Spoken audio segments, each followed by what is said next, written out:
So our next speaker is Sakuntala Chatterjee. She is talking about the hardcore run and tumble particles with time periodic drive. Okay, I begin by thanking the organizers for organizing this community meeting every single year without fail. This year I wanted to talk about some recent results obtained with Deepshikha Das, who is a PhD student at SN Bose Center.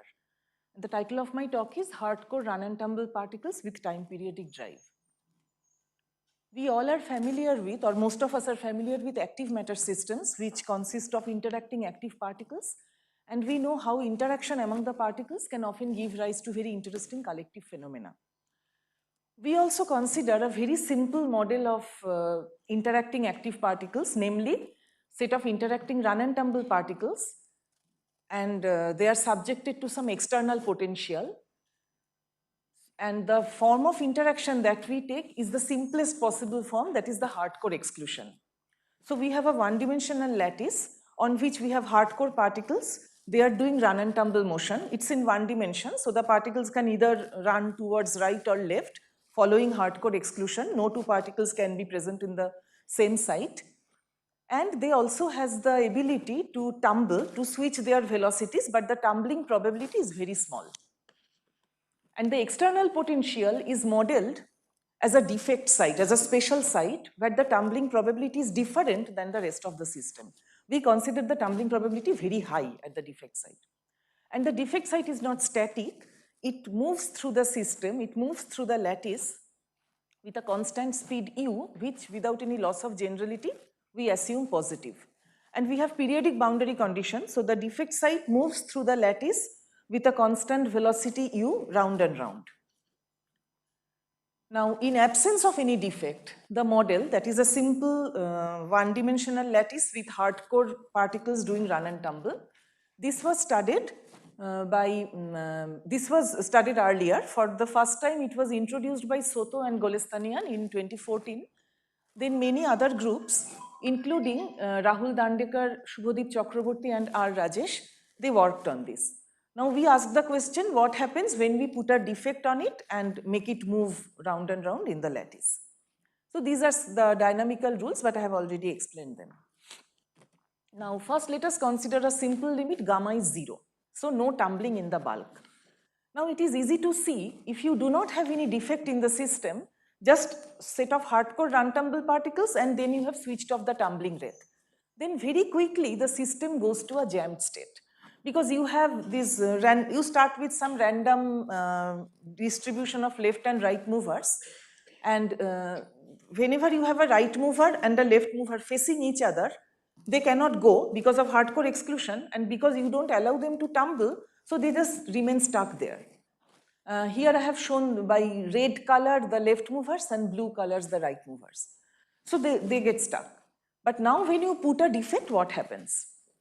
So if a right mover is present on the defect site, it switches to a left mover and hops behind the defect. Remember, the defect site is moving from left to right. Similarly, if a left mover is present in the defect site, it switches its velocity to the right and then it moves ahead of the defect, but because of hardcore exclusion, after going some distance, it will get stuck. And then the defect site will catch up and switch it back to a left mover, which then hops behind the defect. So therefore, the moving defect creates a trail of left movers behind it. And these left movers move through the system, and when the first particle, the leftmost particle, gets stuck, maybe because it encountered a right mover, hardcore exclusion, etc., then all the other particles pile up behind it and a large particle cluster is formed. So the defect generates a long-range velocity order which gives rise to density ordering. So here we have shown the time evolution for 3 different defect velocities. The leftmost panel corresponds to the slow defect movement, and indeed you see, in every case we start with a random configuration, and indeed you see with time all the particles are present in the single cluster and they are predominantly left movers, red. And in this case what happens is the large cluster, mostly left movers, and the defect is sitting at the left edge of the cluster. It is taking one particle from the cluster, turning it to a left mover, pushing it, and then it is hopping behind the defect. And all this trail of left movers, they keep moving through the empty part of the lattice to join the cluster at the right end. We have periodic boundary condition. So therefore, as the defect moves, the left edge of the particle cluster keeps shrinking and the right edge keeps expanding. Now, when the defect moves with a slightly higher velocity, the middle panel, then occasionally it is possible that one or two right movers stays behind the defect. Maybe the defect, before it got a chance to switch its velocity, the defect moves on. In this case, the velocity alignment is not perfect, and as you can see here, that these blue streaks are developing, which are like presence of right movers. And when the defect moves really fast, comparable to the run speed of the particles, then the velocity alignment is not complete, it's not long ranged, and as a result, the system breaks out into multiple small clusters. We also show the cluster size distribution, which shows this large peak here, which means that there's an overwhelming possibility of finding all the particles together. But when the defect velocity is high, this peak is much less significant, and in fact, it almost goes away. Here the power law is 1.4, but that is a numerical observation. We don't know why it is so. Finally, the non-zero bulk tumbling rate. So as we saw that it is because the moving defect creates a long-range velocity order which gives rise to the clustering. But when you allow the particles to flip their velocity spontaneously, then of course this velocity ordering created by the defect will get disrupted, because now they can flip even without the defect.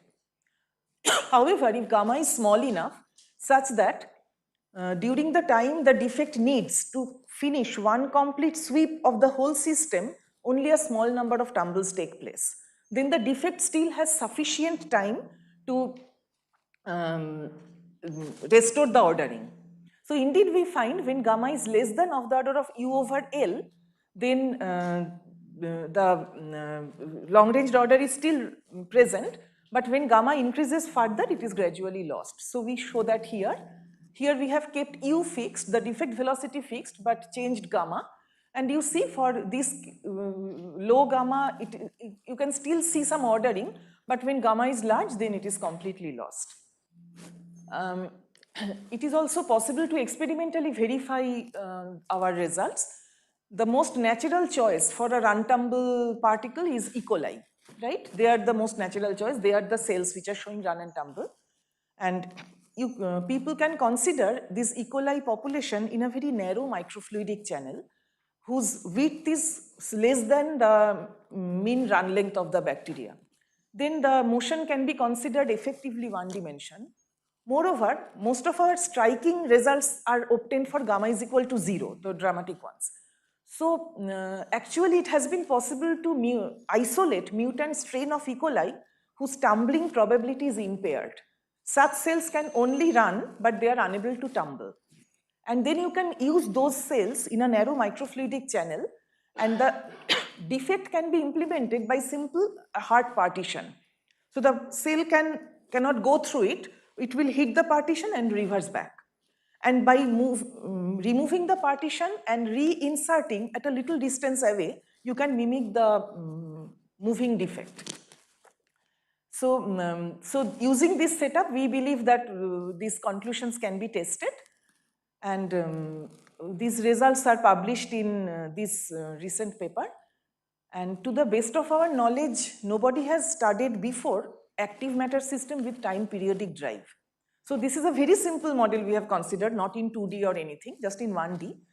But this may be a first step in that direction. And when we have a simple interaction like hardcore exclusion, but when people include more aligning interaction or more other standard interactions, this can be an interesting direction. Thank you very much. For the interesting talk. Questions?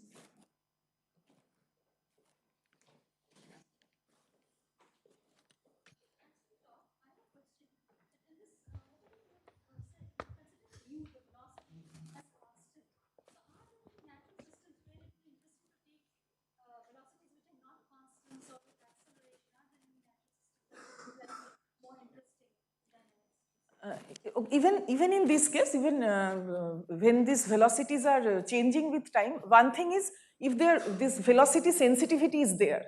So if it is accelerating, then soon you will, if they are moving at a speed comparable to the run speed of the particle, you don't see much effect. So as we saw here that in this case, these are the small clusters. So you don't expect a large cluster unless the defect movement is slow enough.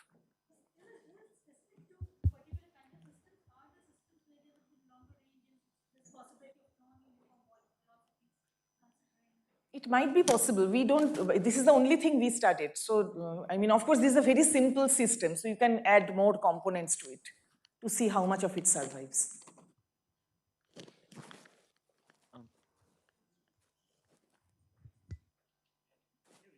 Higher dimensions, 2 dimensions, 3 Not yet. Not yet. This is just in 1 dimension.